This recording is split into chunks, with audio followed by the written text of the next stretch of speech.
저는 이제 윤리적인 내용들 큰 틀만 이야기하기 때문에 제 이후에 이제 발표하시는 분들 내용들이 더 중요한 것 같습니다. 그래서 제가 화면을 준비했는데 화면을 함께 이렇게 보시면 좀 집중적으로 이렇게 보시면 제가 요구하는 생각들이 뭔지를 알 수 있을 것 같습니다. 화면을 한번 같이 보도록 하겠습니다. 이번에 있었던 일이지요. 7월 31일 있었던 일인데 관악구의 임대 아파트에서 40대 어머니하고 5살 아들이 이렇게 사망했던 일이 있었습니다. 2달 전에 사망했는데 수도 검침원이 방문해 가지고 나중에 이제 알게 된 거죠. 냉장고가 비어 있었고 고춧가루밖에 남아 있지 않았다고 합니다. 탈북해서 건너온 서울 한복판에서 도대체 무엇을 느꼈을까 그런 생각을 해보게 됩니다. 예, 죄송합니다. 요거는 이제 하나재단에서 이제 검토했던 건데 취업이나 창업 뭐 이런 것들이 필요하지 않을까 이런 이야기. 그리고 실제로 이제 북한 이탈 주민은 이중적인 배제에 놓여져 있다고 이야기를 할 수 있습니다. 한국의 진보 진영으로부터는 한민족의 반쪽에 대한 부정이다. 북한에 대한 부정이기 때문에 호의적이지 않고 또 한국의 보수적인 집단들에게는 체제 우월성 선전과 북한 비판의 도구로 활용되기 때문에 이중적인 배제에 놓여 있지 않느냐 그렇게 생각해 볼 수 있습니다. 따라서 이제 탈경계 윤리를 요청하게 되는데 북한 이탈 주민의 시민의식을 다루는 윤리의 문제는 그냥 단순히 윤리 이야기를 하는 것이 아니라 정치와 경제 문제와 분리되지 않는다 이런 생각을 하게 됩니다. 모종의 행위 규범을 이야기하는 전통적 의미의 윤리학과 목적론이죠. 그리고 정언명령이 이성적 판단 주체로 인간에 부여하는 행위의 동기에 역점을 두는 윤리학, 곧 의무론과는 다른 차원의 윤리적인 대안들이 필요합니다. 실제로 이제 포스트 모던 윤리를 지금은 바우만이 모성의 윤리학이라고 이야기를 하는데 삶에 대한 총체적이며 포괄적이고 최종적인 해결책을 기대하지 않습니다. 그러나 탈북민들에게 북한 이탈 주민들에게는 정확한 어떤 윤리적인 개념, 경계를 넘었기 때문에 뭔가 이렇게 필요하지 않을까. 저는 그것을 상호 주체성의 윤리라고 생각을 합니다. 이 대안들을 조금 이제 이야기를 하는 것이 바로 오늘 저의 내용이라고 할 수 있습니다. 그 전에 이제 먼저 개념 정리를 하고 싶은데요. 여기도 우리가 이제 북한 이탈 주민이라고 이렇게 얘기를 하는데 이탈이라는 말은 조금 이렇게 뉘앙스가 좋지 않습니다. 그래서 뭐 탈북자 그리고 북이탈 주민 저는 이제 세터민이라는 게 참 뉘앙스가 좋았었는데 세터민들도 또 이제 북한 이탈 주민들이 좀 싫어하는 것 같아요. 그래서 최종적으로 북한 이탈 주민이라는 말로 공식적인 명칭으로 사용되고 있는데 저는 제안하기를 남한 이주 국민 그러면 남한 이주 외국인도 있습니다. 난민들이 그렇겠죠. 그래서 남한 이주 국민이라는 말로 대신하면 어떨까? 2017년인가 서울시에서 아마 이 이름 공모를 했는데 어떻게 된지 모르겠습니다. 그래서 남한 이주 국민으로 이제 좀 바꿨으면 좋지 않을까 뭐 이런 생각을 해보게 됩니다. 일단 제 논문에서 이제 정착 경험을 이야기하고 그 다음에 규범 의식에 대한 것 몇 가지를 이제 이야기를 하려고 합니다.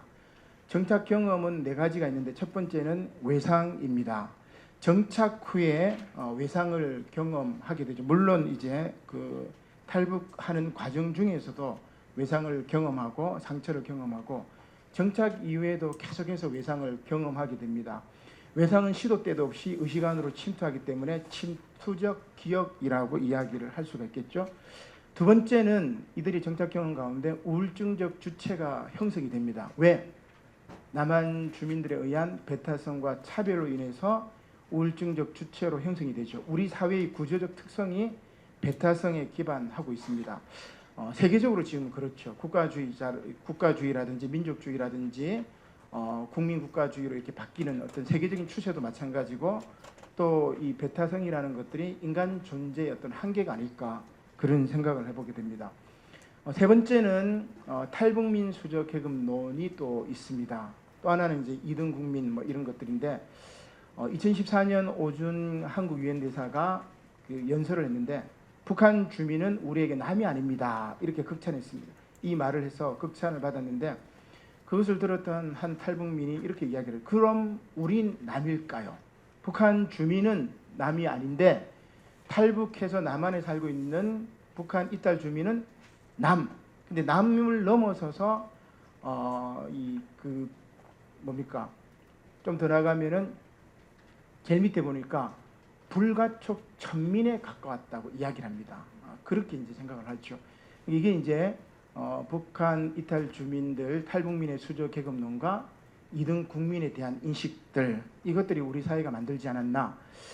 네 번째는 이제 다시 탈북했지만 다시 북한으로 돌아갑니다. 재입국의 문제가 있는데 2017년 7월 이 본명은 전혜성인데 임지연 씨가 다시 이제 북한에 돌아가서 이야기를 했던 내용입니다. 돈을 벌고자 남조선에 갔지만 남조선 생활은 차별과 멸시 속에서 하루하루가 지옥 같았다. 술집 등 유흥업소를 떠돌아다녔지만 육체적 정신적 고통만 따랐고 북에 있는 가족 생각에 하루하루 피눈물 흘렸다. 참 안타까워요. 이번에 돌아가셨던 그 40대 어머니하고 모자 같은 경우도 마찬가지 아니겠어요? 그러니까 탈북을 해서 목숨을 걸고 탈북을 했지만 남한 사회에서 제대로 정착하지 못해서 탈남을 하고 다시 북한으로 입국하는 문제들이 있습니다. 왜 그럴까? 윤리적인 문제를 넘어서 정치, 경제적인 문제까지 함께 고민하게 만드는 것이죠. 자, 그러면 이제 이런 문제점을 가지고 대안을 이제 이야기를 해야 되는데, 저는 이제 탈북민들의 시민 의식을 재정립하기 위해서 이론가를 한번 차용했습니다. 한나 아렌트인데, 한나 아렌트가 활동적인 삶은 노동 작업 행위로 조명을 하고 인간의 조건에서 이번에 이제 번역돼 나온 책입니다. 정신의 삶에서는 정신의 삶을 사유, 의지, 판단 이 세 가지를 이야기합니다. 좀 복잡한 내용이기 때문에 차후에 이제 더 보강이 돼야 되겠지만 사유는 우정을 통해서, 의지는 사랑을 통해서, 판단은 관심과 배려를 통해서 자기 자신의 정체성을 유지하죠. 이제 이런 것들을 가지고 세 가지 대안을 이야기를 하려고 합니다. 첫 번째, 탈북 이탈 주민도 마찬가지고 남한 주민들도 마찬가지고 법적 주체로 사유하기. 사유는 경험에서 발생하며 항상 새로운 시작입니다. 그래서 무사유의 전형이었던 아이히만을 말했던 아렌트는 우리 인간의 사유가 인간을 인간답게 만든다고 이야기를 해요. 그래서 법적 주체로 사유하기. 국민이잖아요. 그죠? 남한 이주 국민이기 때문에 당당하게 법적 주체로 사유하는 것이 필요하다. 그 다음 두 번째는 도덕적 주체로 의지하기입니다. 사랑이라는 개념으로 풀어내고 있는데 도덕적 주체로 의지하기 위해서는 저는 소속의 정치학이 필요하지 않을까, 뭐 이런 것들이 아마 논문 내용에 조금 이제 나와 있는데 보강이 필요하리라 생각됩니다. 세 번째는 판단하기를 통해서 인륜적 주체로 판단하기, 관심과 배려죠. 다른 사람들과 세계를 공유하려는 마음가짐이 발현될 때 판단의 공정성을 확보할 수 있다. 그래서 북한 이탈 주민들이 열린 마음을 갖기 위해서 인륜적 주체로 판단하는 것, 뭐 요 세 가지를 이제 제시를 하고 섬세하게 좀 다듬어서 구체적인 예들을 이렇게 찾아내려고 합니다. 다시 이제 이렇게 해서 그럼 뭘 얘기하고자 하느냐? 경계를 넘는 상호 주체성의 윤리를 말하고자 합니다. 경계를 넘는 그 상호 주체성의 윤리가 물론 이제 뭐 말로만 이렇게 쉽게 이해가 되리라 생각됩니다. 오늘 사회는 경계가 확장이 되죠. 수도권과 지역, 그리고 중앙과 주변, 우리 경상도 말로는 가세라고 얘기하는데 중심과 가세, 그죠? 그런 경계가 확장이 됩니다. 여러분들은 여기 오실 때 비를 안 맞았지만 저는 아침에 비를 맞고 경계가 확장이 되고 있고 후기 지구화 시대로 바뀌었습니다. 탈세계화. 전에는 이제 세계화 시대여서 모든 것들이 서로 연결되고 협력이 되었었는데 지금은 탈세계화가 되었고 국민국가적 배타주의, 보호무역주의, 대외고립주의, 뭐 일본도 마찬가지고 미국도 마찬가지고 러시아나 중국 다 마찬가지죠.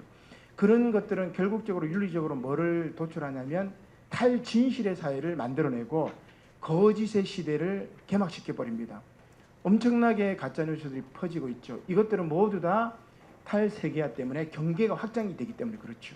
그래서 경계를 넘는 이 북한 이탈 주민들이 어떤 윤리의식을 가지고 세상을 변화시키는가, 우리가 남한 주민들이 그들과 함께 만들어갈 통일 세상은 어떤 것들을 가져야 되는가, 이것이 상호 주체성의 윤리가 아닌가 그렇게 생각해 보게 됩니다.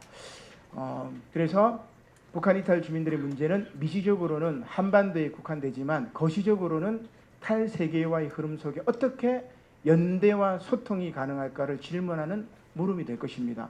따라서 경계를 넘는 상호 주체적인 윤리를 통하여 미시적이자 거시적인 윤리적 책임을 살펴봐야 됩니다. 몇 가지를 제시하는 첫 번째는 소속의 정치학과 맞춤형 복지. 제가 구체적인 설명은 생략하도록 하겠습니다. 자신이 처해진 사회적 위치성에 따라서 성찰적으로 재구성하는 것. 그리고 두 번째는 점과 선의 연대입니다. 이 트랜스 시스템 사회 왕후이가 이야기를 하는데 요것들 이제 점과 선의 연대를 좀 살펴보면 남한 사회의 이념적 가치는 시장 경제적 가치관이고 북한은 사회주의적 가치관이죠. 또 남한은 자유를 중요시하지만 북한은 평등을 중요시합니다.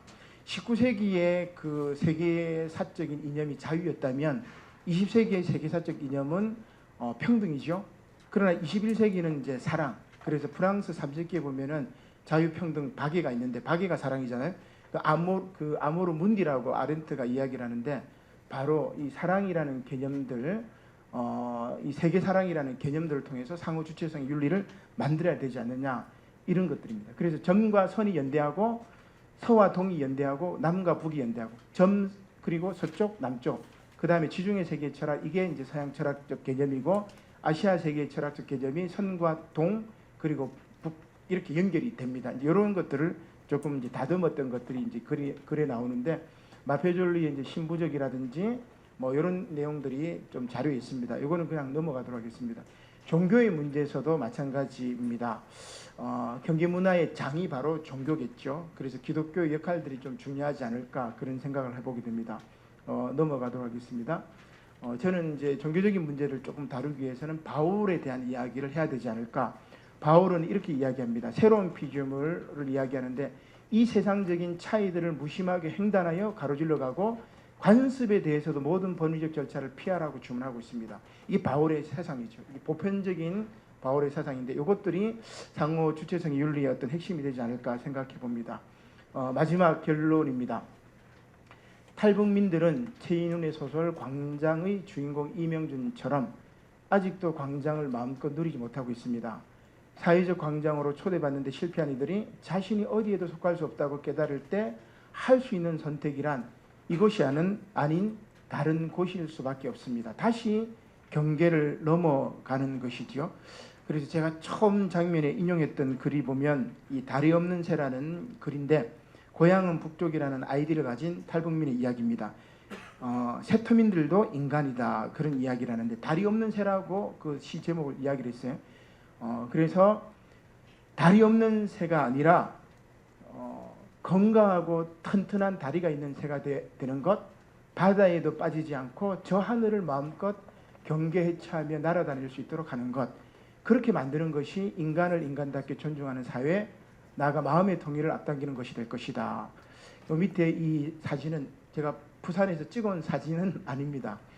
그래서 튼튼한 다리로 다리 없는 그런 분들이 아니라 다리가 있어서 튼튼하게 저 하늘을 마음껏 날아다니는 그런 북한 이탈 주민 또 우리 남한 주민들이 되어서 통일 한국의 새로운 시대를 만들어 가기를 바랍니다. 예, 감사합니다.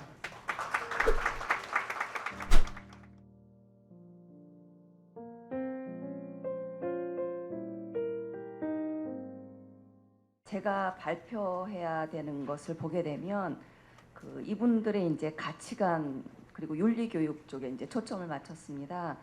그렇지만 제가 이제 경계 넘기와 윤리 교육 경험이라고 했던 건 뭐냐면 현재 북한 이탈 주민이 한국 사회에 들어오게 되면 자본주의 체제와 자유민주주의라고 하는 남한 체제에 여러분이 이제 적응을 해야 되고 적응하는 과정에서 이제 어떤 부분이 어려운지 그것을 대응 방안은 어떻게 해야 되는 건지 이런 이제 연구들은 이제 많이 되어 있습니다.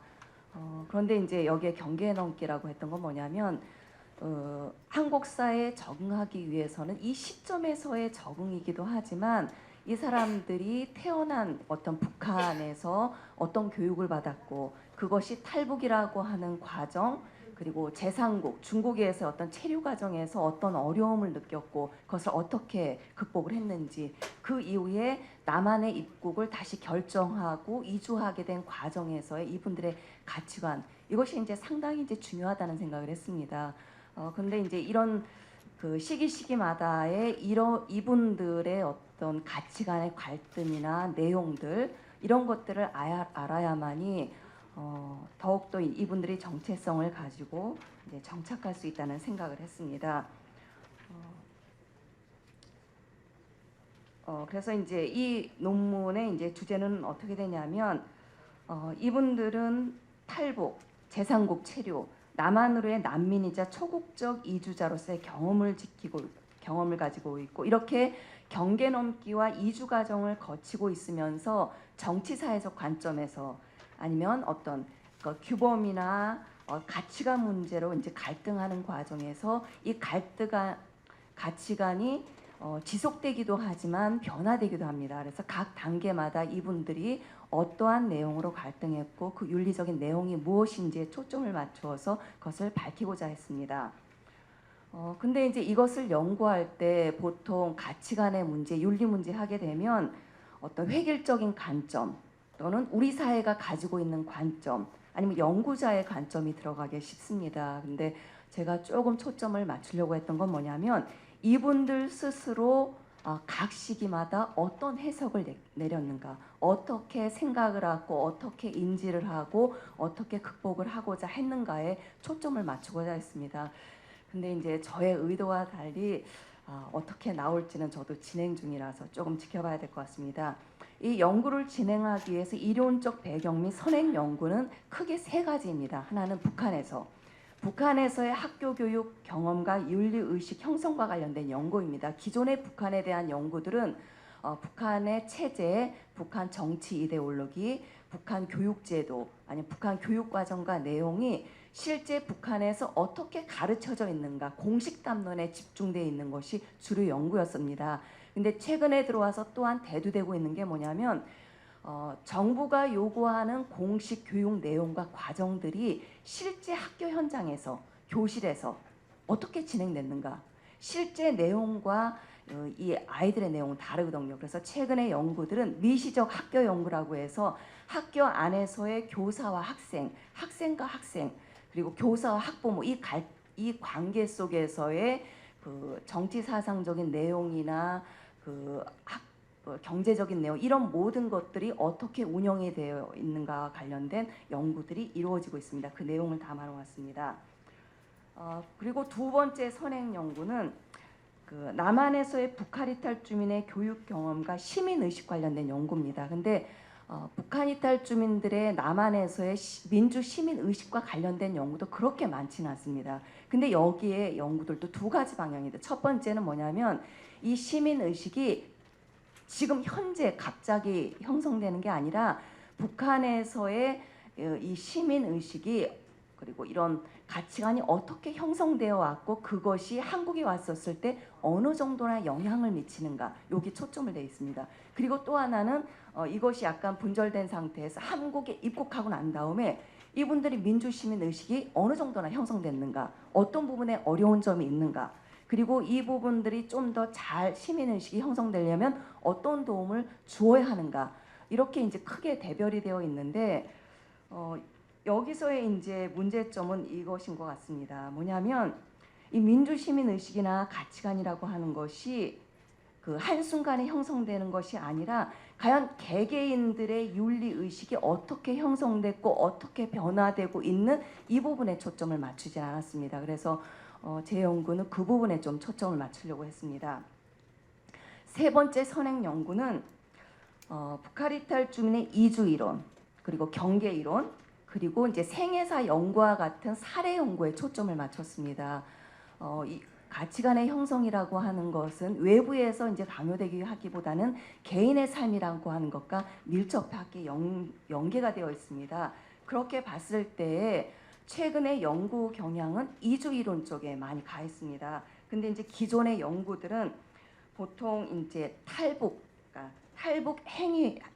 탈북이라고 하는 시점에 중점이 되어 있어서 정치적인 측면에 초점이 맞춰져서 이제 연구가 되어 왔는데 이분들의 생애사를 보려고 하면 이주 연구에 초점이 맞춰야 되고 그리고 기존의 이주라고 하는 거는 그냥 이주라고 하면 이 북한 주민의 이주는 이 일반적인 이주와 상당히 다릅니다. 그건 뭐냐면 한반도라고 하는 로컬의 역사적, 지정학적 특수성을 함축한 이주의 경험이라고 하는 것이 반영이 돼야 됩니다. 그래서 탈북 그리고 탈북 과정에서의 어떤 불법, 인권 유린 그리고 북한 이탈 주민과 관련된 주변국의 입장 그리고 냉전 이데올로기로 인한 이분들에 대한 어떤 이런 것들이 종합적으로 반영이 된 이주 연구이어야 한다라고 하는 것들이 이제 이주 이론에 이제 반영이 되어 있고 특히 이제 그 정병호 박사 같은 경우에는 이들의 이주는 단순한 이주가 아니다. 왜냐하면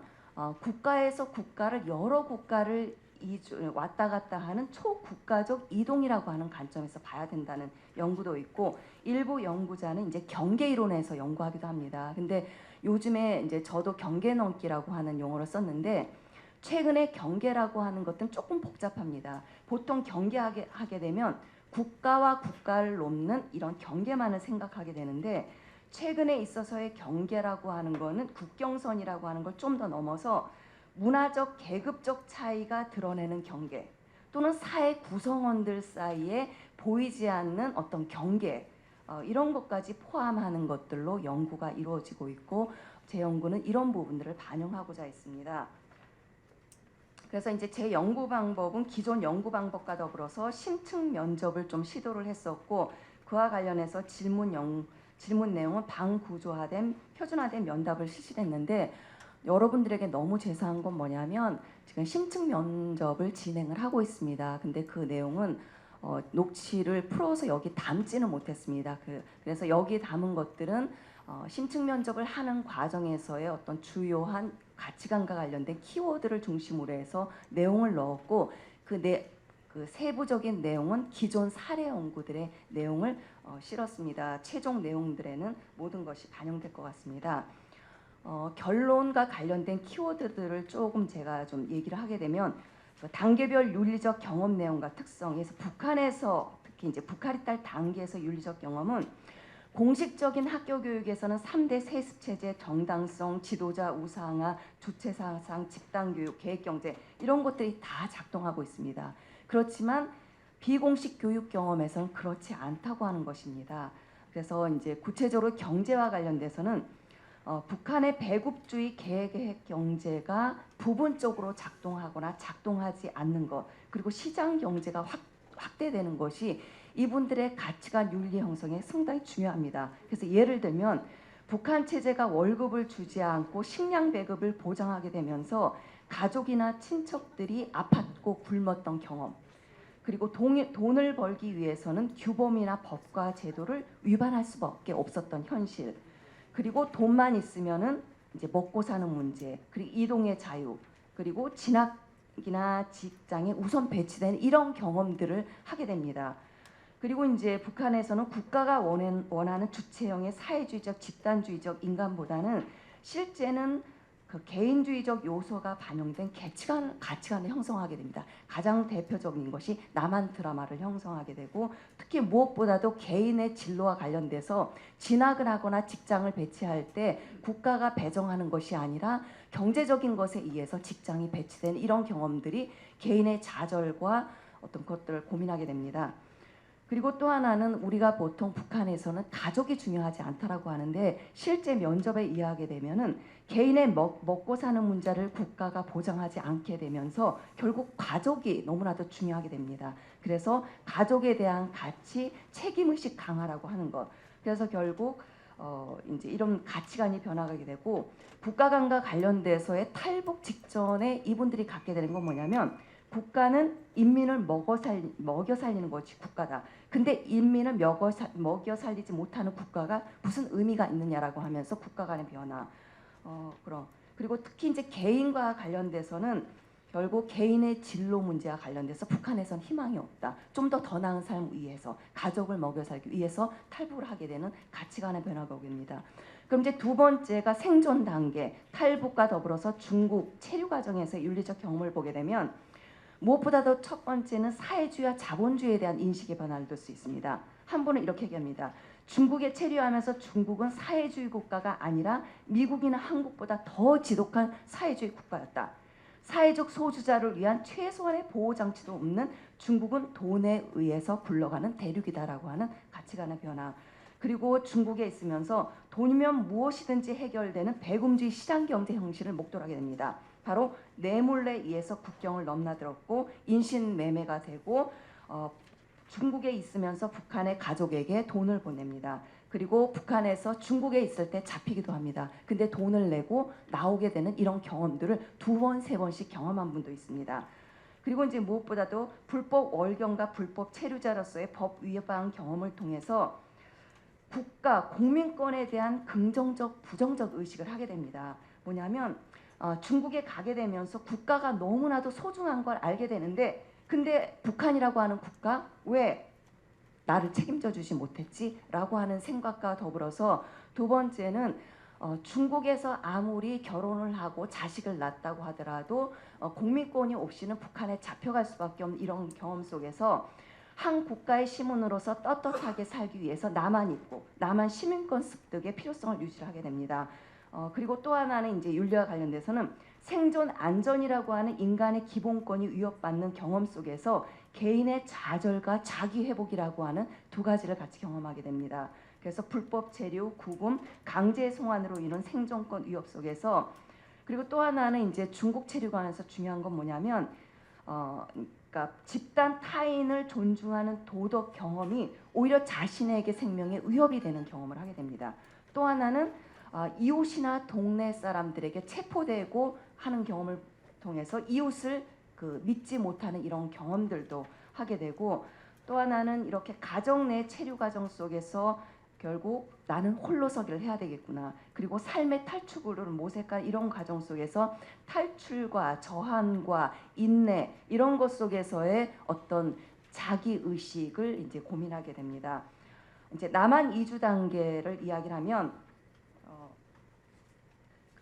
남한 이주 및 정착 단계에서 윤리적인 경험은 첫 번째는 남한에 왔을 때 여러 번의 경계 넘기와 남북한 북한 체제의 현실 속에서 국가 정체성에 대해서 고민을 하게 됩니다. 근데 정체성과 관련돼서 첫 번째가 뭐냐면 북한은 민족주의를 강조를 합니다. 근데 이제 같은 민족이라고 해서 남한에 왔는데 남한에서는 같은 민족이라고 북한이타 주민을 받아들여 주는 것이 아니라 바로 이제 탈북민 다문화 이렇게 봤을 때 어떤 이제 어떤 배신감 이런 것도 느끼기도 하고 오히려 남한 국민으로서의 정체성 형성에 있어서 약간 장애 요인으로 작용을 하기도 합니다. 또 하나는 냉전적 규율 및 반공 의식을 기초로 하면서 북한이탈 주민이 어떤 차별받는 경험을 하게 되면서 특히 이제 남한사의 공산주의, 자유민주주의라고 하는 양분된 이념적 스펙트럼이 어떤 긍정적인 어떤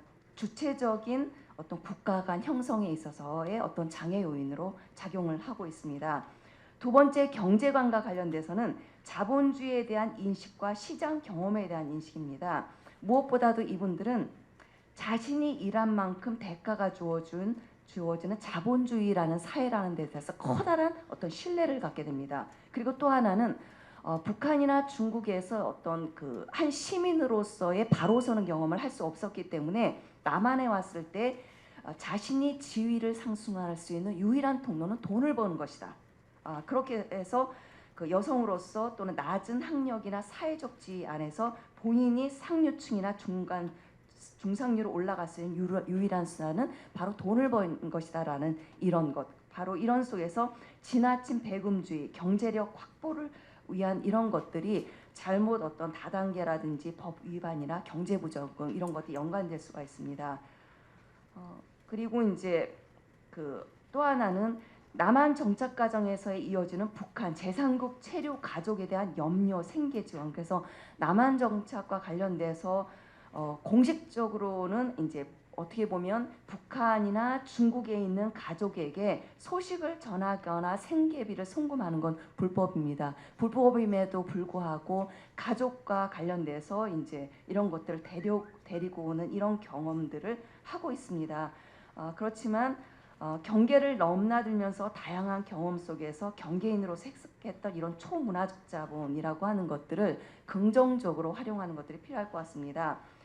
그리고 이제 두 가지 정도만 하고 좀 하게 되면, 대한민국 국민이지만 경계 넘기 과정에서의 민주 시민으로서의 자유, 권리, 책임, 의무를 정당하게 행사해 보지 못한 그런 경험들이 한 개이고, 또 하나 이제 한국에 올 때 진로나 진학과 관련된 윤리관 형성.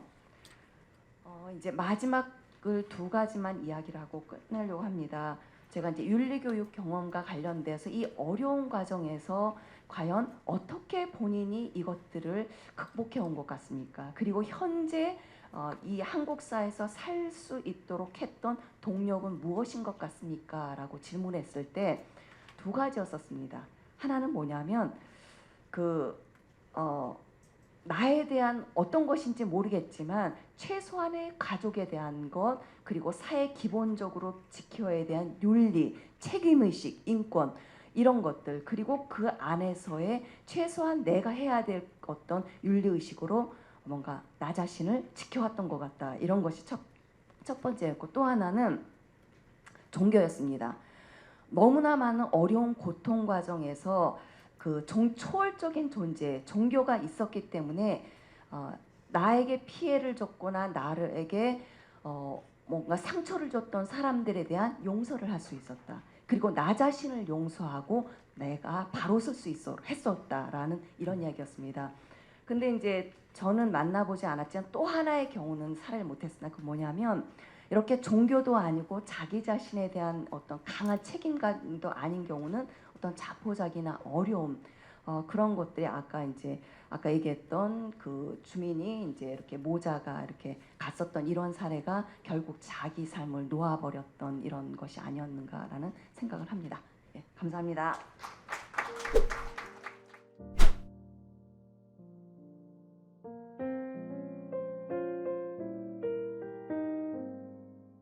이 북한 이탈 주민에 대해서 설명을 드리기 전에 북한 이탈 주민과 함께 근무한 남한 사람의 신경 변화를 말씀드리기에 저의 경험을 재료로 말씀을 드릴게요.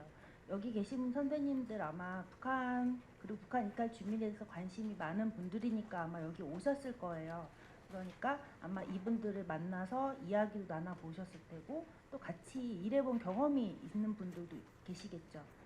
저는 북한에 대해서는 저희 집이 뭐 한국 전쟁을 크게 겪었다든지 북에 가족이 계시다든지 그렇지가 않아요. 그래서 저는 다만 북한을 그냥 재미있는 공부의 대상으로 처음 접촉을 했거든요.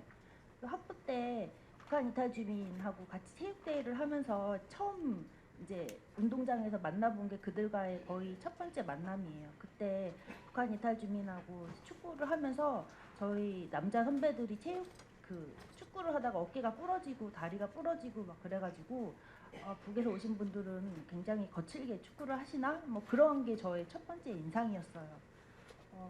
그리고 같이 제가 98학번인데요. 공부를 하는 내내 고난의 행군 때문에 북에서 얼마나 사람들이 기아에 시달리고 있는지가 저의 시선에 굉장히 많이 들어왔었어요. 그러니까 저는 북한을 공부하고 밤에는 친구들이랑 맥주를 마시고 노는데 다시 낮에 공부를 하면 북한에서 사람들이 얼마나 고난을 겪고 있는지를 들여다보는 기간이었죠. 그게 저의 마음에는 굉장히 제가 좀 모순된 삶을 살고 있는 건 아닌가 그런 문제의식이 조금 있었어요. 그래서 석사 논문 쓰고 나서 중국 영길에 있는 멀시코에서 북한 이탈 주민의 생존을 지원하는 NGO 활동을 했습니다. 그때는 북한에서 중국으로 나와서 불법 체류하고 있는 북한 이탈 주민의 생존을 지원하는 활동이었는데요. 그때 만났던 분들은 북에서 오셨지만 지금 불법으로 자신이 중국에 거주하고 있기 때문에 자신의 인간적인 성격, 캐릭터 뭐 이런 것들을 저하고 나눌 수는 없는 공간이었어요. 우선 살고 봐야 되는 과정이니까요. 저는 잠깐 만나서 그들을 지원하는 역할만 했기 때문에 저한테는 그들의 인간적 모습이 뭔가 구체적이진 않고 굉장히 힘든 상황에 처한 불쌍한 가슴 아픈 그런 존재들이었던 것 같아요. 돌아오고 나서 박사과정을 마치고 북한 이탈 주민을 지원하는 업무를 또 했어요. 한국교육개발원의 탈북청소년 교육지원센터에서 북한에서 온 청소년들이 학교를 다니는데 왜 10%나 중간에 탈락을 하는지에 대한 문제를 해결하기 위해 교육을 지원하는 업무를 맡아서 진행을 했습니다.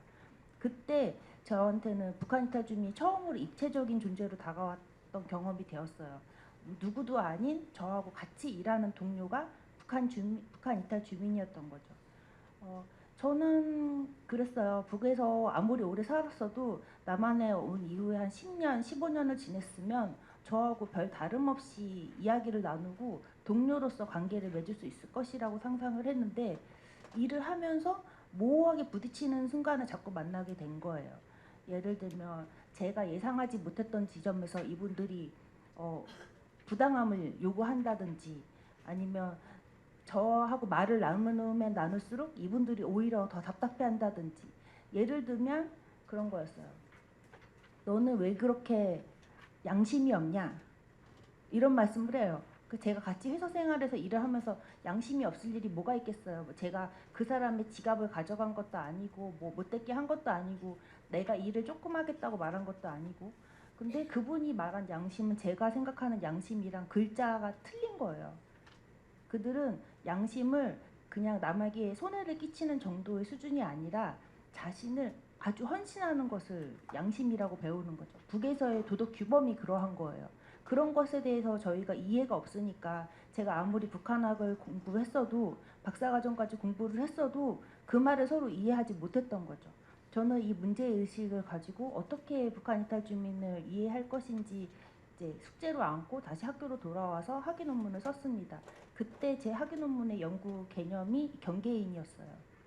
경계인이라고 하는 거는 1930년대, 40년대 미국 시카고에서 나온 개념이에요. 아마 그 시기에 그 이전 시기에 시카고에 굉장히 많은 이주민이 물밀듯이 들어갔었나 봐요. 들어갔었는데 그때 여러 유형의 이제 이주민을 연구해 보니 처음에는 혼란도 겪고 경쟁도 하고 막 싸움도 하고 하지만 결국에는 미국 시민이 되는 동화의 과정이라는 걸 거치는 거죠. 근데 로버트 파크 씨가 딱 발견했을 때 이제는 동화의 시기로 넘어가야 되는데 동화하지 못하고 다시 처음으로 돌아가는 유형의 사람들이 있는 거예요. 그거를 이는 경계인이라고 이제 이름을 붙였어요. 경계인은 그래요. A하고 B라고 나라를 나눠서 놓고 보면 A하고 B 나라가 서로 굉장히 다른 거예요. 서로 굉장히 다르고 또 A라는 나라는 잘 살고 B라는 나라는 조금 못 살아요. 그리고 이들한테는 서로 엄청 싸웠던 경험이 있는 거예요. 그래서 적대적인 감정이 막 농축되어 있죠. 이 두 나라 사이를 건너온 사람, 즉 B에서 잘 사는 A 나라로 온 사람은 A라는 나라에 아무리 속하고 싶어도 아무리 오랫동안 노력을 해도 결국에는 받아들여지지 못하고 그 경계의 고리 안에 갇히게 된다는 게 경계인 개념입니다. 경계인 개념을 놓고 보니까 제가 북한에서 오신 분들하고 같이 일했던 경험이 많이 떠올랐어요. 그래서 이 개념을 이론적 렌즈로 놓고 논문을 썼습니다. 경계인 개념에서는 세 가지로 이들이 겪는 어려움을 구분합니다. 첫 번째는 생리적 구분이에요. A하고 B하고 서로 엄청 다르니까 겪게 되는 어려움입니다. 그리고 두 번째는 심리적 어려움인데요. B에서 A로 왔기 때문에 겪게 되는 어려움이죠. 이런 구조로 놓고 보면 A하고 B가 서로 다르기 때문에 겪는 어려움을 제가 세 가지로 나눠서 또 구분을 해봤어요. 설명을 드리자면 이렇습니다. 우선 정치적 규범이 달라요. 북한하고 우리는 정치적 규범이 굉장히 달라요. 예를 들어서 북한은 공산주의 사회를 완성하기 위해서 혁명을 계속 추동하고 있고 이 혁명이 완성되기 전까지는 여러분들이 수령의 명도를 받아야 된다고 설명을 해요. 수령의 명도를 받는 동안 각자의 여러 마음이 있겠지만 자기 감정은 잠깐 억누르고 우선 수령의 명도를 따르자는 것이 북한에서 말하는 도덕 규범입니다. 그렇기 때문에 북한에서 정치적 다원화라는 말은 굉장히 나쁜 말이에요. 자기 의견을 내세우는 것, 이미 결정된 당에서 결정한 바가 있는데 그것에 대해서 뒤에서 속닥속닥 말을 하는 거 그거 굉장히 나쁜 거예요. 근데 북에서 오신 분들이 남한에서 보면 남한은 정치적인 당도 되게 여러 개고 당에서 결정된 사항을 당원들이 다 따르지도 않아요. 이뭐 바른미래당이 있는데 이 바른미래당 사람들이 서로 각자의 의견을 막 주고 받아요. 그럼 이 사람들의 시선에서 보면 왜 이렇게 정치적 다원화적인 모습을 보이냐? 왜 이렇게 시끄럽냐? 남한 사회는 대체 왜 이렇게 시끄럽냐? 만약에 북한이란 전쟁이 나면 북한을 지지하는 당 사람들한테만 폭탄이 안 떨어지는 게 아닌데 왜 자꾸 시끄럽게 자기 의견을 내냐? 이렇게 굉장히 혼란스럽게 받아들여지는 거죠. 물론 남한에 온 이후에 민주주의에 대해서 다시 공부를 하더라도 그가 가지고 있는 내면의 도덕 규범이 이미 정치적 다원화적인 자기 의견을 지나치게 내세우는 것을 굉장히 나쁘게 배웠기 때문에 내면화했기 때문에 그 점에 대해서 혼란을 느낄 수밖에 없습니다. 한국 전쟁에 대해서도 마찬가지예요. 북한에서 한국 전쟁은 위대한 조국 해방 전쟁이에요. 미국이 북한을 쳐들어왔기 때문에 식민지로 다시 만들려고 쳐들어왔기 때문에 그로부터 북한을 잘 방어해낸 위대한 조국 해방 전쟁이기 때문에 6월 25일부터 전쟁이 끝날 7월 27일까지는 위대한 조국 해방 전쟁을 승리했다는 것에 대해서 굉장히 경축하는 행사를 많이 벌입니다. 그래서 김정은이 그것을 굉장히 강조하기 위해서 727이라는 담배도 굉장히 애용을 한다고 해요. 그랬던 북한에서 한국 전쟁을 그렇게 배웠는데 남한에 오자마자 교육을 다시 받는 거죠. 6월 25일 북한이 갑자기 막 쳐들어와서 벌어진 전쟁이었다. 그러면 이 사람의 내면 안에서 이거는 단순하게 전쟁을 누가 일으켰는지로 단순하게 해결되는 게 아니에요. 여러분 만약에 입장을 바꿔서 본인들이 북한에서 자랐다고 생각을 해보세요.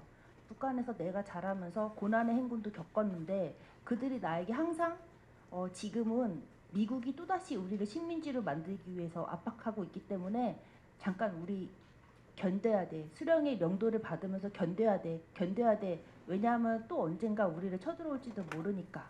이렇게 전쟁에 대해서 배워왔는데 그 전쟁을 알고 보니까 오히려 북한이 일으켰다고 하면 그동안 나는 대체 뭘 위해서 그렇게 참고 살았지?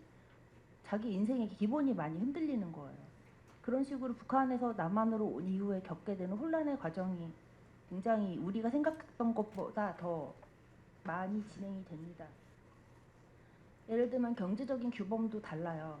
물론 고난의 행군 이후 시기에는 북한에서의 경제가 자기가 당에서 정해준 직장을 다님으로써 생계가 유지되는 시기를 벗어났기 때문에 사람들이 매우 많은 과외 벌이를 하면서 생존을 지속하고 있지만 적어도 북한에서 직장은 이 전체 집단을 위해서 자기가 능력만큼 일하고 필요한 만큼만 가져가면 되는 세상이에요.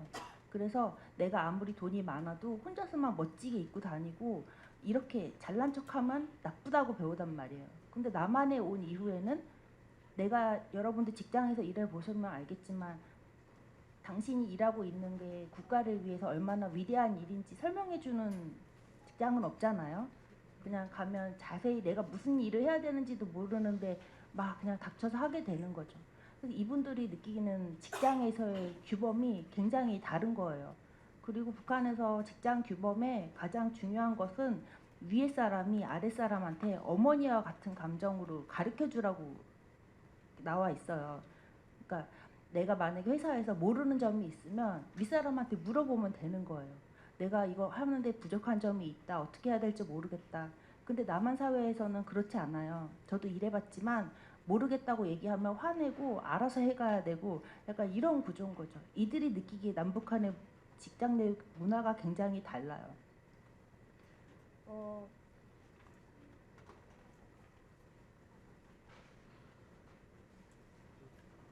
그리고 심리적으로 겪게 되는 어려움은 여러분들이 아마 많이 또 어르신들은 특히나 많이 더 이해하실 것 같아요. 어디인가에서 뿌리가 뽑혀서 이주해서 적응한다는 것은 굉장히 많은 노력을 필요로 하죠. 이분들도 각오를 많이 하시는 것 같아요. 제가 만나본 북에서 오신 분들은 국정원 북한 이탈 주민 보호센터 교육 과정 동안에 극한 노동이라는 무슨 텔레비 프로그램을 많이 보신대요. 그러니까 남한에서 만든 극한 노동이라는 텔레비 프로그램은 이렇게 힘들게 일하는 사람들의 노동이 얼마나 가치 있는가 이런 걸 다루고 있는데 그 TV를 보면서 이제 북에서 오신 분들은 아 내가 남한의 사회에 나가면 당장 저렇게 열심히 일을 해야겠구나 이런 각오를 다지시는 거죠. 근데 사람의 상상에는 한계가 있어요. 자기가 실제로 일해보지 않았던 일을 테레비만 보면서 상상을 한다는 것은 아무리 각오를 해도 실제 상황에 맞닥뜨리면 굉장히 당황하기 마련이죠. 그래서 그러니까 통일부 하나원 교육 기간 동안에 이분들이 자격증을 따기 위해서 굉장히 노력을 해요. 북한에서는 노동 일을 하는 것 말고 이렇게 전문직으로 일하는 것을 거의 사무직이라는 용어로 통용을 하는데 육체적 노동은 너무나 고되니까 사무실에 앉아서 멋지게 일을 하는 것을 이분들은 많이 상상을 해요. 남한 드라마도 많이 보셨기 때문에. 그래서 열심히 컴퓨터 자격증을 따기 위해서 노력을 하세요. 남한 사회에 나오고 나서도 뭐 컴퓨터, 뭐 엑셀, 한글, 파워포인트 뭐 여러 가지 자격증을 따기 위해 굉장히 애를 쓰세요. 근데 여러분들이 생각하는 것보다 남한 사회에서는 영어가 굉장히 많이 통용되고 북한에서 쓰는 용어하고 남한에서 쓰는 용어가 굉장히 달라요. 그러면 이분들이 일반 자기랑 같이 교육 과정을 겪는 사람들하고 이 자격증을 얻기까지 투입하는 노동의 이 강도가 굉장히 달라요. 그래서 이분들이 그 자격증을 따기 위해서 굉장히 노력을 해서 그것을 취득하면 반대로 기대가 굉장히 높아지는 거죠. 그래서 이 높은 기대를 안고 취업을 하기 위해서 이제 면접을 보기 시작하면 이분들이 자꾸 탈락을 하는 경험을 하는 거예요. 우리 모두가 취업을 할 때 탈락하는 어려움을 겪는 것처럼. 빨리 끝내야 돼. 하여튼 그래서 이분들이 자꾸 자기가 북에서 왔다는 이유만으로 탈락을 한 게 아닐까 이런 어려움을 겪으면 겪을수록 이제 정신적으로 많이 위축되는 경험을 하시는 거죠. 특히나 자녀 교육에 있어서 더 어려움을 많이 겪으시는 것 같아요. 근데 이분들이 이 경계인의 개념 안에서 탈출하지 못하는 것은 아니에요. 경계인 개념은 그가 이제 처음 온 1세대면 탈출 없다고 되어 있는데 이분들은 제가 예상치 못한 대답을 하세요. 예를 들어서 나라는 인간의 역사가 더 먼저지 나라는 나중에 태어난 거다. 내가 북한이냐 남한이냐 선택할 수 있었으니까 남한에 온 거지 내가 북한에 있다가 남한에 왔다고 해서 내 자체가 변하는 건 아니다. 이런 대화를 하세요. 근데 이거는 아직 취직을 하지 못한 졸업반 학생이었어요. 대학교 졸업반 학생이 한 이야기예요. 그때가 2015년이었는데 졸업반이었던 지가 굉장히 오래됐잖아요. 근데 그 사람은 아직 취업에 시도하지 않았어요. 아마 많은 두려움이 있는 것 같아요. 저한테 말은 그렇게 했지만. 근데 저는 북에서 오신 분들의 시선에 대해서 우리가 좀 더 마음을 열고 이분들의 하는 대화에 이분들이 하는 말에 좀 귀를 기울여야 된다고 생각을 해요. 제가 이분들 만나서 느끼는 것은 남한 사회가 지금 관계를 많이 잃어버린 것이 아닌가 그런 생각이 들어요. 제가 만나본 분 중에 남한 사람 친구가 있냐는 질문에 친구가 있다고 대답한 분이 한 명이 있었어요. 제가 좀 많이 만나봤거든요. 그 친구가 누구냐면 자기 돈을 내면 마사지를 해주는 마사지 사장님이셨던 거예요.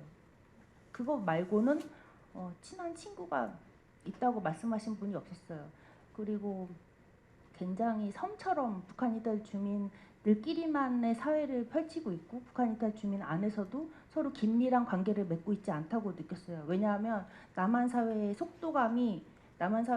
먹고 사는 데의 속도감이 다른 이분들이 겪어내기에는 굉장히 빠르게 느껴지기 때문에 관계를 긴밀히 맺기가 좀 어려운 거예요. 그래서 이번 사건도 일어나지 않았을까 저는 그렇게 생각했습니다.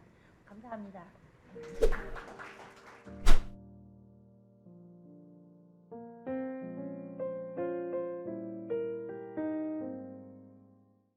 사실 저는 북한 전문가가 아닙니다. 저는 사회복지학에서 가족치료를 전공하는 사람이고 그래서 북한에 대해서 그렇게 여러분만큼 알지 못할 수도 있을 것 같습니다. 근데 제가 이 연구를 시작하게 된 동기는 무엇이었냐 하면은 제가 가족을 전공하는 전문가로서 사회복지기관에서 이제 탈북 가족들을 지원하는 데 있어서 그들이 여러 가지 가족 차원의 이제 어려움을 겪는데 그리고 그거에 대해서 복지기관에서 여러 가지 프로그램을 제공하고 참여하도록 유도를 하는데 거기에 대해서 어떤 실효성이 없고 참여도가 떨어지고 그리고 어떤 그 근원적인 효과도 나지 않아서 왜 그런지 하는 그런 어떤 문제점, 어려움을 닥치게 되어서 저한테 그것을 좀 조사를 해달라는 그런 취지의 이제 그 요청을 받고 이제 제가 그 만나서 그 탈북 여성들과 면접을 하게 되었습니다.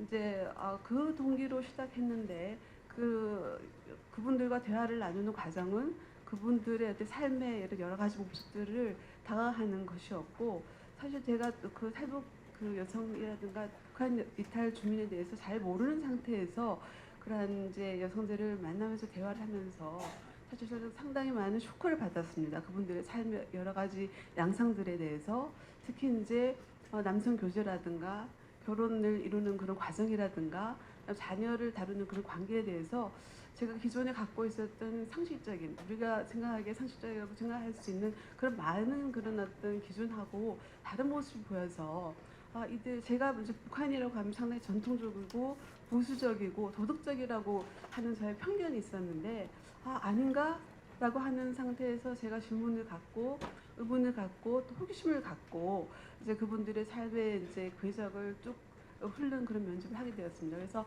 현재 한국에서의 남한에서의 삶부터 시작해가지고 북한에서 탈북했을 때 동기 그리고 북한에서 어떻게 살으셨는지 그다음에 그 다음 과정이 이제 거의 다가 중국을 통해서 잠깐 일시적인 체류를 하신 분들이 아니라 상당히 체류를 넘어서 거주를 상당 기간 동안 3년 이상 뭐 더 한 오랜 장기간 동안 체류를 하신 분들이었기 때문에 그 삶의 그 내용들이 너무나도 많았고 제가 그 이전에 상상할 수 없었던 그런 경험들을 하셨습니다. 그래서 제가 가족이었기 때문에 이분들이 살아온 가족 경험 중에서 맺고 있는 가족은 무엇인가? 그러니까 그 가족이 무엇인가라고 하는 것은 결국 구체적으로 그들 가족 구성원 간에 어떤 관계를 맺고 있는가 이거를 보려고 노력을 했습니다. 그래서 뭐 우리가 그 북한 이탈 주민이라든가 특히 탈북 여성들이 지금 전체 그 북한 이탈 주민 중에 한 80%를 차지하고 있는데 그분들의 삶을 모르지는 않습니다. 그분들이 북한에서도 한 결혼의 어떤 그 경험이 한 번 이상이 있으신 분들 많고 또 중국에 건너가서도 복수의 어떤 결혼을 통해서 가족 생활을 하시고 또 한국에 와서도 딱 한 번 이례적으로 결혼하시는 게 아니라 중혼을 경험을 한다라는 걸 알고 있지만 그것을 어떻게 자세히 아는 것에 대해서는 부족하지 않나라는 것을 저희가 이제 또 주변 내 북한에 대한 많은 그 관심을 갖고 계신 분들하고 얘기를 해보면 그렇게 세세하게 아시는 데는 부족한 면이 있다. 그런데 이분들에 대해서 정말 잘 이해하기 위해서는 이분들의 가족 경험을 우리가 면면이 좀 자세히 들여다보는 것이 필요하겠다. 라고 하는 생각에서 이 프로젝트에서는 그걸 조금 자세히 다 아실 수도 있겠지만 좀 더 자세히 알리고자 하는 저의 의도와 취지를 갖고 했고요. 그래서 지금 시간이 없어서 그분들의 세세한 그 가족 관계 진상들을 그 면허들은 다 설명하기가 힘들 것 같습니다. 북한에서부터 중국을 통해서 남한에 이르러서 여러 가지 다양한 가족 경험을 했기 때문에 그래서 이 논문의 그 내용들을 그 관계 그리고 가족 관계라고 하는 것은 저의 어떤 그 설명보다는 그분들이 직접 진술한 내용을 가지고 훨씬 더 직접적으로 저희가 인식할 수 있기 때문에 제 자료에 있는 그분들의 그 진술 내용들을 좀 봐주셨으면 좋겠다고 생각합니다. 저는 그래서 이 연구 프로젝트에서 이것은 본 연구가 아니고요.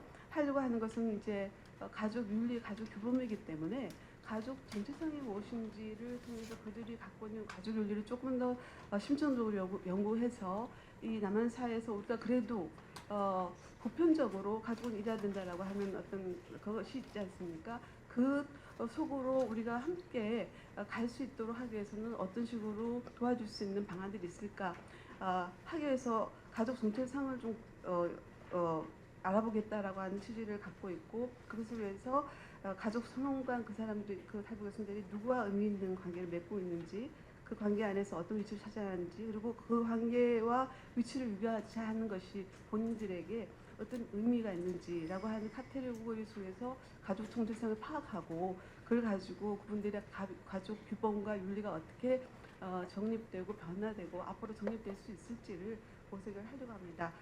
제가 이 자리에서는 그 시간적인 제약이 있기 때문에 이것만 말씀드리고 싶습니다. 그래서 탈북민들이 그 북한에서 중국하고 그리고 그 남한에 이르는 과정 동안에 경험한 가족 생활에서 나타난 가장 큰 특징은 가족 해체와 재구성이라고 하는 겁니다. 그러니까 북한에서 이미 탈북할 때 기후전의 가족이 해체가 되고요. 그다음에 중국으로 이제 도강을 통해서 도착하자마자 그 사람들은 여기서 돈벌이에서 북한 가족 먹여 살리려고 왔지만 바로 팔려가지 않습니까? 팔려가서 첫날부터 낯선 남자와 이제 그 아내로서 살게 되고요. 근데 그것이 뭐 제대로 된 그런 가족이 아니기 때문에 또 다른 가족으로 팔려가기도 하고 팔려가는 것을 원하기도 하고 그런 과정을 통해서 중첩적인 그런 가족을 계속 생성해 가는 겁니다. 중국에서 이제 보면은 자기가 처음에는 팔려갔지만 나중에 이런 것들이 이제 중복되다 보면은 자기 자신이 인신매매 브로커가 되기도 합니다. 그래서 자기는 팔려가면 이제 그것도 다른 어떤 사람을 파는 게 아니라 친구를 팔기도 합니다. 그리고 또 어떤 경우는 브로커하고 모의를 해서 지금 살고 있는 집에서 자기가 도망가서 다른 집으로 또 팔려가는 그런 경험까지 합니다. 그걸 우리가 몸팔기라고 얘기하고 또 띵뛰기라고도 얘기하는데 그 과정 중에서 가족 형성이라는 것은 상당히 중첩적으로 이루어진다고 할 수 있겠죠. 그러니까 그런 것과 포함해서 또 한국에 와서 또 여러 가지 가족을 형성하는 것이 단수적으로 이루어지지 않기 때문에 이분들의 가족 경험 또 그 가운데서 일어나는 가족 관계 변화라고 하는 것의 가장 큰 특징은 가족 해체와 재구성이다. 그래서 우리가 상상하는 것 이상의 것이다라고 하는 것이고요. 그래서 가족 해체와 재구성 유형을 세 가지로 한번 살펴볼 텐데 첫 번째는 이제 그 비자발적인 해체와 재구성. 이거는 비자발적 탈북하게 내가 헤어지려고 온 것이 아닙니다. 그래서 이것은 주로 포커스가 어디에 와서 주냐면은 북한 가족입니다. 그래서 남한에 와서 북한 가족이 통째로 와서 이제 남한에서 살아가는 경우도 있지만 혼자 오고 또 소송해서 사는 경우도 있고 그리고 동거하지 않을 수도 있습니다. 본인은 남한에 있지만 다른 가족은 북한에 있지만 그래도 연결하는 겁니다. 경제적인 지원을 하면서 이런 그 유형을 첫 번째 비자발적인 해체와 재구성 유형이라고 하고 이 가족도 굉장히 어렵지만 그래도 조금 단순하다고 할 수 있겠죠. 두 번째 유형은 선택적 해체와 재구성 유형이어서 여기서 이제 중국에서 형성된 생식가족이라고 하면 결혼을 통해서 형성된 가족인데 그 가족을 남한에 왔을 때 다시 초청해서 재결합하는 가족입니다.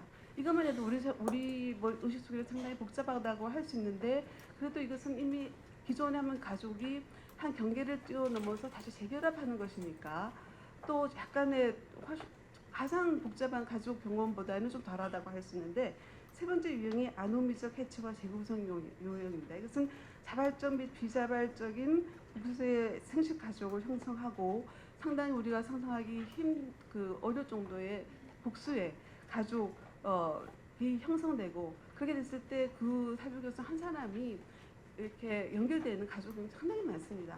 어머니라도 굉장히 여러 명의 어머니가 되는 거죠.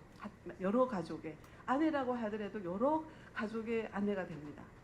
그래서 중국에 있는 아이에게는 이렇게 하고 북한에 있는 아이에게는 이렇게 하고 중국에서 있는 남편에게는 어떻게 하고 중국에서 데려온 남편에게는 이렇게 하고 그러면서 한국에 있는 남편에게는 또 이렇게 하고 그래서 굉장히 중첩적인 그런 가족 관계를 취할 수밖에 없다라는 것이 이 세 번째 유형인데 이 세 번째 유형에 속한 탈북자들이 적지 않다라는 것을 알 수 있습니다. 이것을 말씀드리고 싶고요.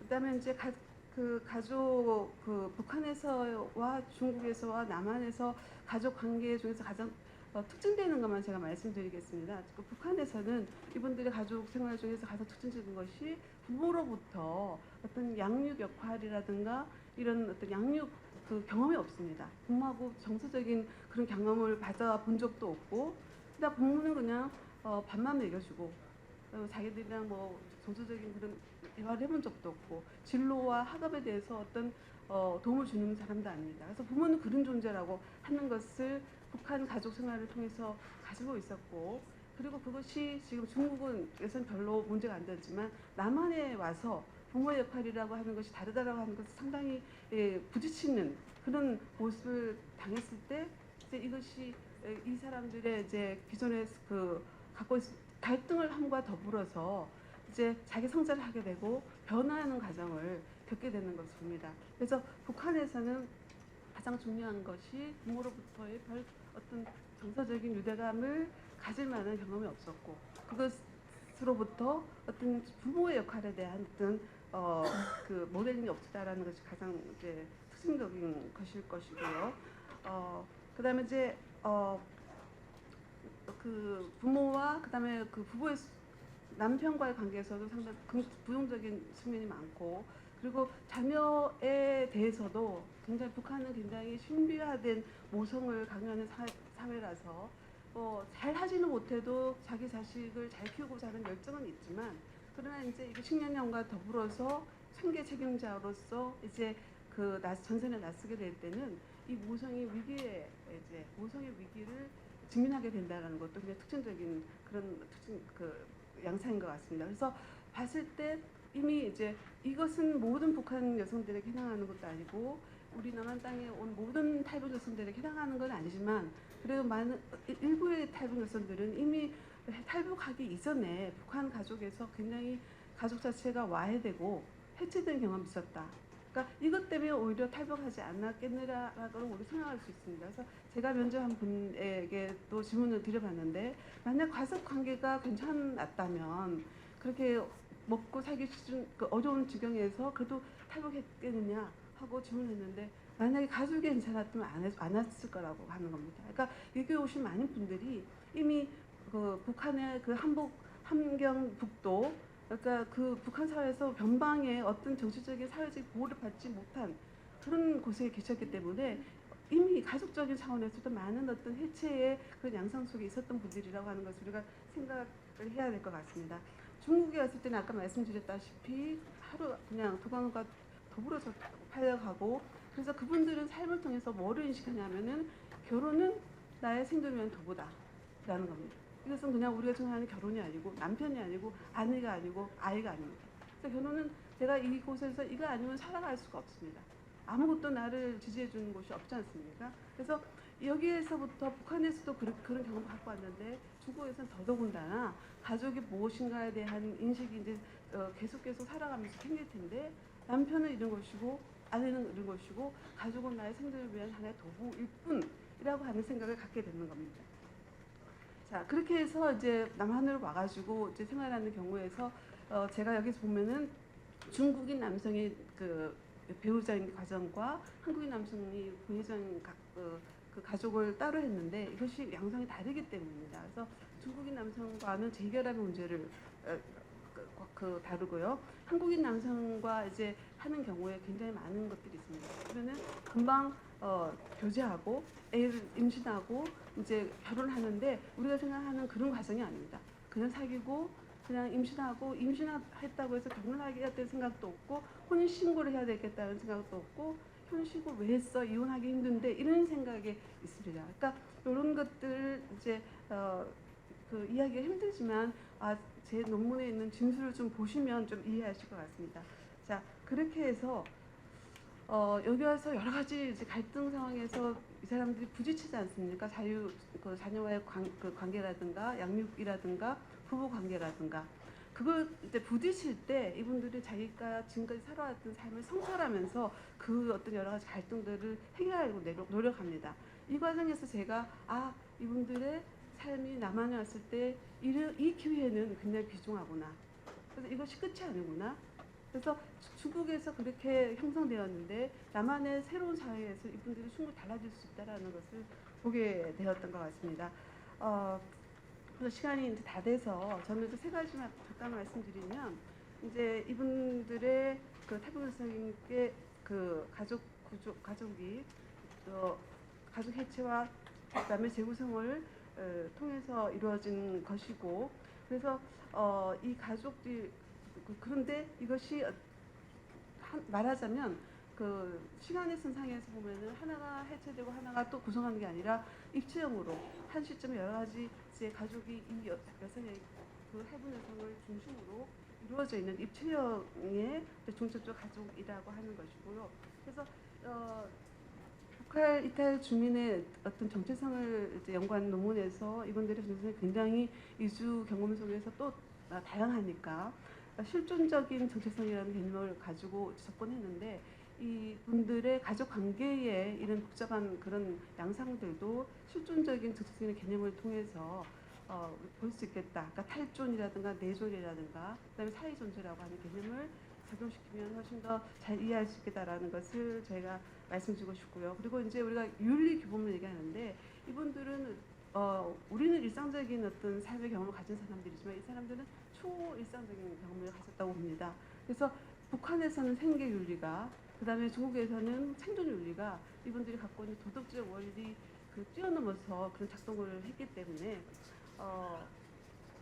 그러한 이제 관점에서 이분들의 갖고 있던 규범이나 윤리를 우리가 접근하는 것이 필요하고 그래서 한 가지만 더 말씀드리면은 그리스 철학에서 이제 조에와 비오스의 개념이 있었는데 저는 그냥 이런 느낌이 들더라고요. 북한에서 국가를 위해서 가족을 위해서 자기 자신을 희생시켜야 되는 그분들의 삶이 조에 같지 않은가. 그러니까 뭐 어떤 정치적인 어떤 보호를 받지 못하는 그냥 이렇게 그냥 먹고 사는 문제에만 집중할 수 있었던 삶을 산 그분들이었기 때문에 그럴 수 있었고 그리고 중국에서는 그냥 이렇게 그 영국에서 이런 용어로 나 검은 사람, 그러니까 죽은 사람, 길바닥에 죽어 있어도 누가 하나 그 사람의 죽음에 대해서 케어하지 않는 겁니다. 그러니까 만약 유대인 수용소고 마찬가지죠. 수용소에서 유대인 수용소 그 사람들이 생체 실험을 당해도 독가스로 죽어졌던 아무도 그 사람들에 대한 문제를 다루지 않지 않습니까? 그러니까 중국에서의 삶은 아감벤이 말한 호모사피어의 같은 존재였다라고 생각하고요. 우리 남한에 들어와서 비로소 정치적인 보호를 받을 수 있는 비로소의 삶을 들어왔다라고 생각하는데 그거가 더불어 또 달리 생각해 보면 이분들이 북한에서 그리고 중국에서 한국으로 그치는 동안에 이분들이 주어진 삶의 그 어떤 그 환경 속에서 최선을 다해서 살아온 하나의 이분들의 삶의 모습이 아닐까라고 하는 생각도 해봅니다. 그래서 굳이 꼭 호모사피어가 아니라 이 전체가 이분들에게서는 비웃의 삶이 아닌가. 근데 또 한 가지 이제 아이러니는 이제 여기 와서 주민증도 갖고 뭐 생활비도 받고 집도 받고 하는데 그러니까 비웃적인 존재인 것 같습니다. 어떤 정치적인 보호 속에 들어온 것 같은데 얼마 전에 사건 난 것처럼 그분들은 또 호모사피어의 모습으로 있는 겁니다. 사피어의 모습으로. 그래서 그 문제를 저희가 주시해서 이분들에 대해서 더 관심을 하고 도와줄 수 있는 어떤 방향을 모색하는 것이 되게 필요하겠다라는 생각을 했습니다. 감사합니다.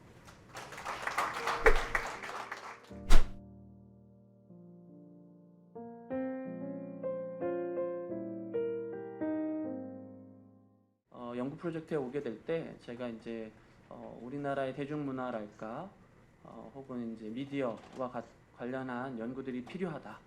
사회보다 폭넓은 사회 인식의 변화가 필요하다라고 해서 이런 연구들을 주제로 잡게 되었습니다. 보신 분도 있고 안 보신 분도 있을 텐데 선을 넘는 녀석들이라는 MBC 예능입니다. 자칭 탐사 예능, 역사 예능 이렇게 얘기하는데요. 2018년 3월부터 9월까지 MBC에서 했고요. 시청률은 한 4%에서 5% 정도 나왔습니다. 국가를 여행하면서 국경이나 경계를 넘는 것을 모티브로 하고 있고요.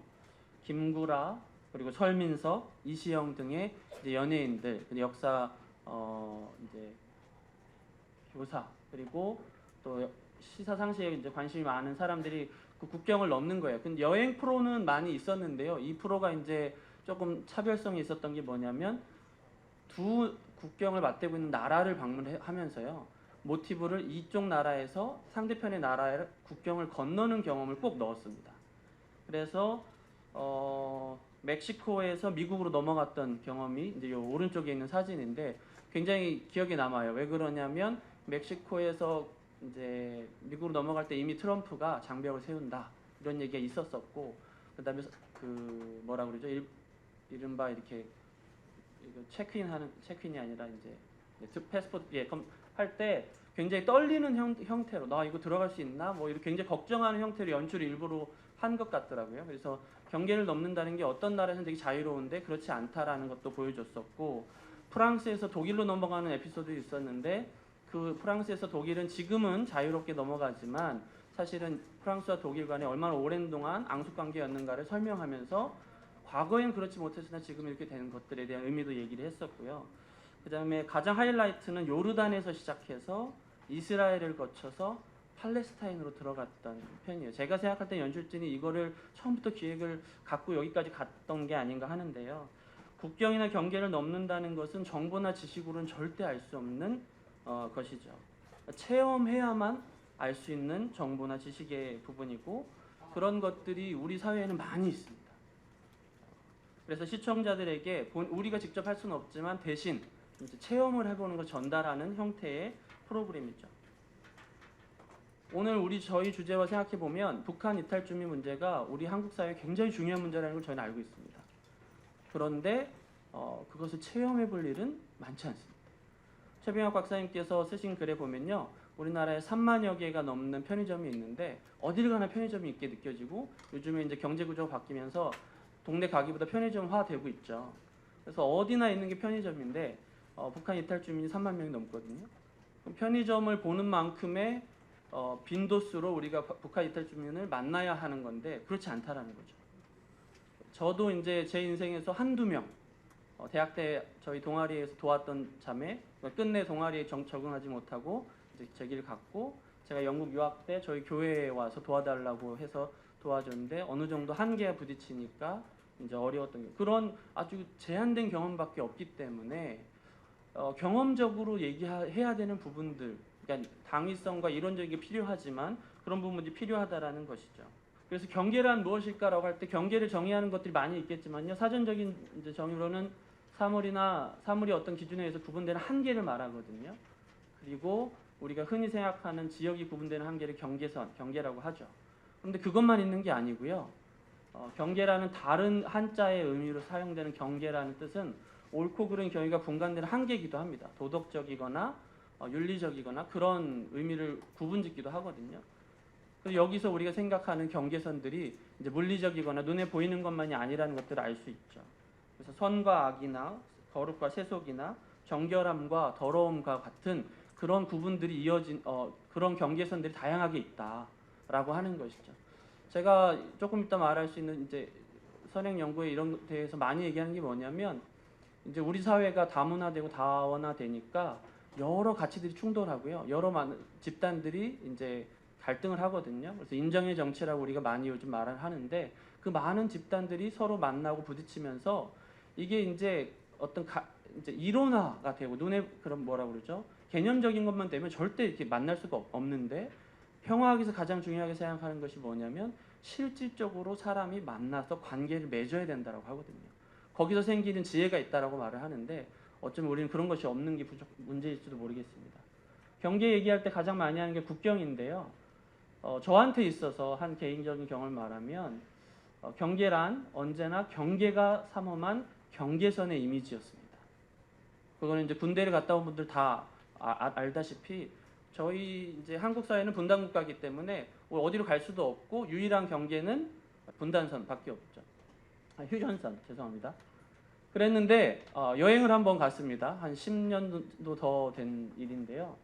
중국 방천이라는 지역입니다. 가보신 분도 있을 텐데 여기는 중국과 러시아와 북한이 국경선이 이렇게 한 곳에 접경지대로 있기 때문에 세 나라를 한 번에 볼 수 있는 이제 어떤 관전 포인트로 해가지고 이곳은 이제 거의 뭐라 그럴까요? 휴양소, 휴게지, 관광지 이런 개념입니다. 제가 여길 갔을 때 2006년 정도를 기억하는데 충격을 먹었어요. 경계가 왜 군인도 없고, 그 다음에 내가 생각하는 이제 북한, 그 다음에 러시아, 중국 이 사람들은 굉장히 더 삼엄하게 해야 될 것 같은데 너무 평화롭잖아요.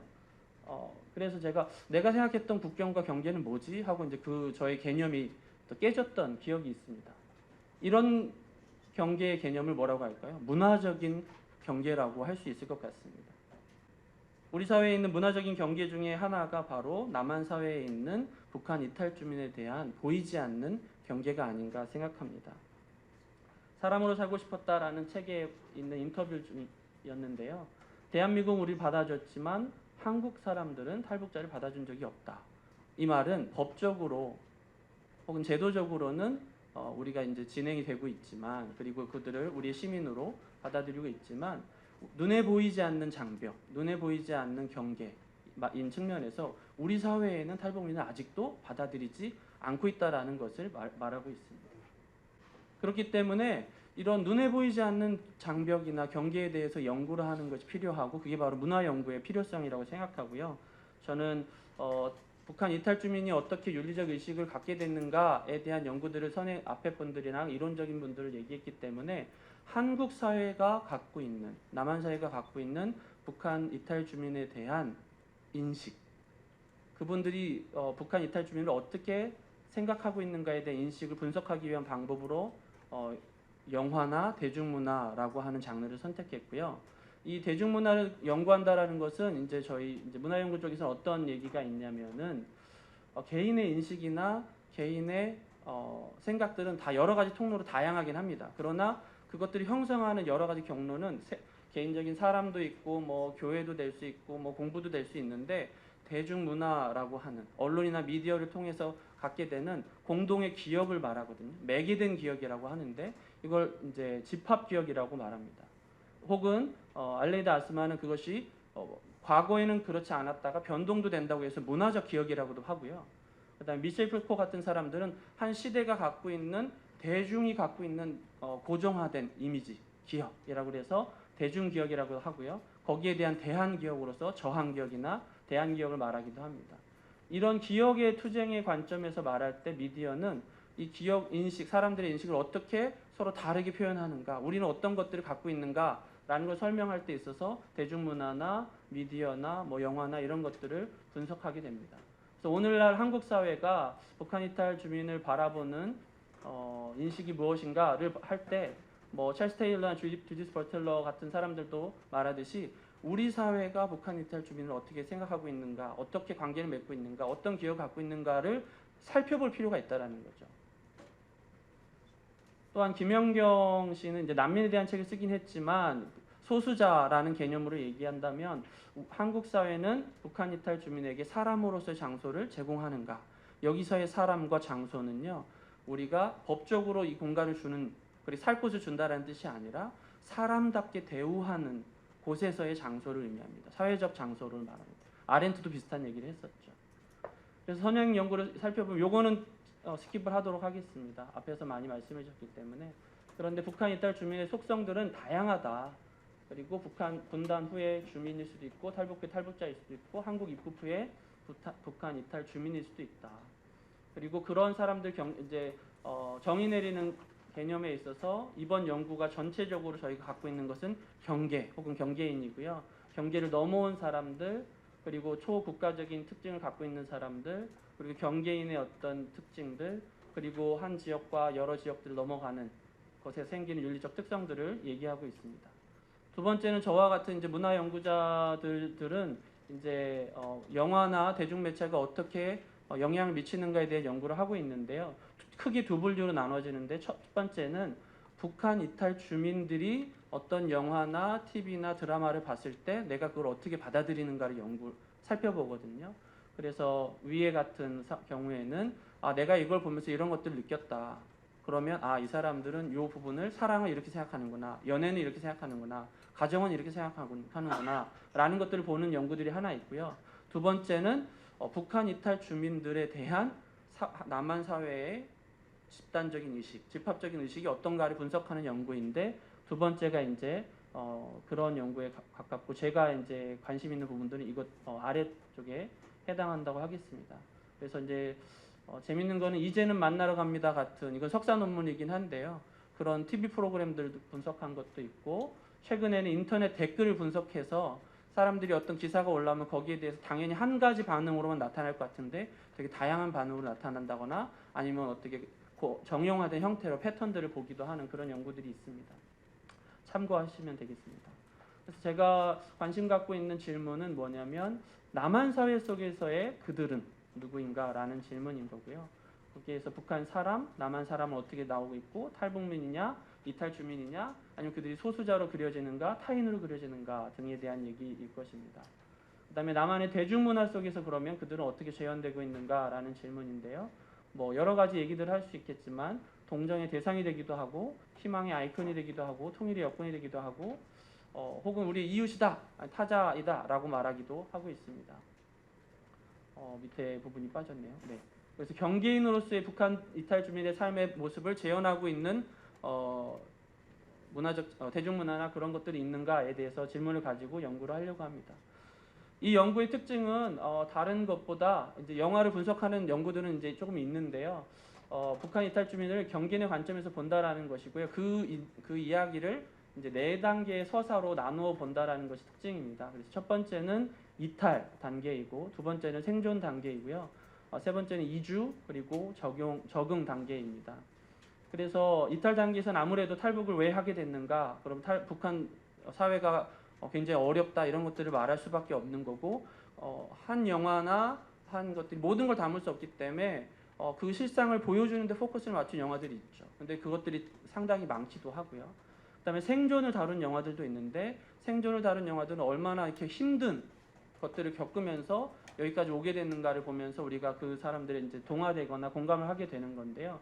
그런 연구를 하면서 생존이 윤리의 우선성이 되는 어떤 그런 면들을 이제 보려고 하고요. 생존이라는 것은 이제 트라우마와 직결되는 단어인데요. 왜냐하면 자기가 트라우마라는 건 내가 살아남기 위한 보호 작용으로서 나오는 거거든요. 그래서 내가 이게 옳다 그르다라는 판단에 있어서 생존의 경우에서 어떤 경험을 하느냐에 따라서 우리는 그 이후의 삶이 나눠지게 되는 거죠. 그리고 이주는 한국에 들어와서 한국 사회와 계속해서 갈등하고 충돌하는 장면으로 나눌 수 있을 것 같고, 그다음에 적응은 남한 사회에 들어와서 이제 한국 사람 혹은 한국의 일부로 들어가는 건데요. 여기엔 또 두 가지로 나눌 수 있겠죠. 한국 사람, 남한 사회와 동화가 되었느냐, 아니면 북한 이탈 주민의 그 이전의 어떤 배경이 주체적으로 정체성으로 남아 있으면서 이곳에 어떤 공헌을 하는 사람으로 그려질 것인가라고 나눠질 수 있을 것 같습니다. 그래서 분석 대상들을 막 골라봤는데요. 아직 다 못 봤습니다. 너무 한 평화 보는데도 너무 마음이 너무 힘든데 그거를 쭉 보려니까 시간이 많이 걸리고 있고요. 이걸 영화로만 원래는 한정을 했다가 제가 원하는 결과가 다 안 나와서 이제 TV 드라마도 넣게 됐는데, 장편과 중단편과 TV 드라마를 넣으면서 어떤 생각을 했냐면, 장편 영화는 잘 짜여져 있는 이야기가 있고 감동도 있고 메시지도 분명한데 문제는 뭐냐면 이제 돈을 내고 봐야 되지 않습니까? 그러면 보통 지금 크로싱 같은 경우가 저희 이제 한국에서 개봉한 영화 중에 가장 많이 흥행한 영화인데 한 80만 정도 봤어요. 많이 봤죠. 근데 그 다음에 뭐 신이 보낸 사람 같은 영화는 40만 정도 봤거든요. 그리고 나서 그 정도 흥행한 영화를 찾기가 어렵습니다. 북한 이탈 주민에 대한 영화를. 근데 1000만 관객 시대를 얘기하고 있는데 그런 거 얘기를 하기가 쉽지가 않고요. 제가 봤을 때 되게 좋은 영화, 한국 사회에 남한에 와서 살아남아야 한다라는 이제 슬로건으로 만들었던 무산일기 같은 영화 같은 경우에는 굉장히 좋은 영화고 우리가 얘기할 것들이 많은데 한 10,000명 정도 관객 수가 나왔어요. 그러니까 영화관에서 본 것만 말하는 거겠죠. 그러니까 제가 영화도 되게 중요하고 영화가 탈북이나 이런 이슈들에서 굉장히 관심을 많이 갖고 특별히 독립영화, 중단편 영화 같은 경우에는 굉장히 많이 관심을 갖고 있고 좋은 영화들이 많은데도 문제는 많이 보여지지가 않는다라는 사실입니다. 그래서 TV 드라마로 눈을 이제 돌리고 나중에 제가 재현을 어떻게 할지 모르겠지만 일상의 한 개인의 서사로서의 탈북민을 다룬 드라마가 우리가 보는 이제 주말 연속분이 됐던 어떤 소리 됐던 일상의 삶으로 다뤄지는 드라마가 저희에게는 필요합니다. 사실은. 그러니까 저희가 시민으로서의 정착을 받아들이는 단계도 아직 사회의식적으로 부족할 수 있겠지만 그러나 이 사람이 우리 동네 주민이고 이웃일 수 있다라는 이야기까지 가려면 얼마나 오래 걸릴 것인가에 대한 얘기들이 있습니다. 힘을 내어 미스터 김은 통일부에서 상도 받았어요. 왜 그러냐면 저기서 나온 한 인물이 탈북 청년인데 이제 되게 모범적으로 열심히 살려고 하는 모습이어서 긍정적인 이미지를 줬다라는 얘기들이 있었습니다. 최근에 어제 끝났나요? 그저께 끝났나요? 60일 지정 생존자에는 국회가 다 무너지고 난 다음에 소수로 남은 대통령 청와대 비서관 중에 탈북 출신의 이제 대통령 비서실 비서관이 있습니다. 근데 이 사람이 그 탈북의 경험을 살려서 국정 운영에 굉장히 큰 공헌을 해요. 왜냐하면 사회를 통합하고 사람들 말을 하고 이해하는 공감적인 능력이 있습니다.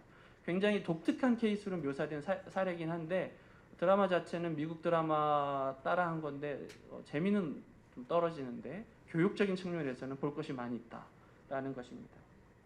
그래서 이런 영화들을 혹은 드라마들을 분석하고 우리 사회가 부족한 것이 무엇인지 어디에 주로 이제 관심을 갖고 있는지들을 살펴본다면 앞으로 우리가 어떤 생각들을 해야 되고 어떤 교육들을 더 해야 되고 혹은 어떤 영화들이나 재현들이 더 나와야 하는가에 대한 재현들이 있을 수 있을 것이라고 생각합니다. 장벽은 항상 이렇게 딱딱하고 굳어져 있고 경계가 있는 것만은 아니에요. 사실은 어떤 장벽은 굉장히 부드러운 장벽이 있을 수도 있습니다. 한 미술 작가의 지금 영광갤리에서 하고 있는 전시인데요. 이 전시는 겉으로 볼 때는 딱딱한 그냥 장벽인데 사실 알고 보면 이렇게 밀고 넘어가면 열리는 투명 장벽입니다. 이 전시를 본 김기성 목사님 한 분이 뭐라고 했냐면 긴 세월 분단의 장벽 앞에 살아온 이들에게 장벽은 두려움과 공포의 대상이다. 그러나 발랄한 상상력으로 무장한 아이들에게는 그 장벽은 언제든 넘나들 수 있는 장치일 뿐이다. 가로지르는 미로의 진짜 비밀은 원한다면 누구나 비닐을 쓰거나 밀치면서 가고 싶은 곳으로 갈 수 있다는 데 있다. 우리 속에 주입된 강고한 분단의식은 장벽 너머를 상상하지 못하게 만든다. 그러나 미로 혹은 장벽은 가로지르려는 이들을 새로운 세계로 인도하는 문이 되기도 한다. 이 연구가 그런 결과로 문으로 자리 잡았으면 좋겠습니다. 감사합니다.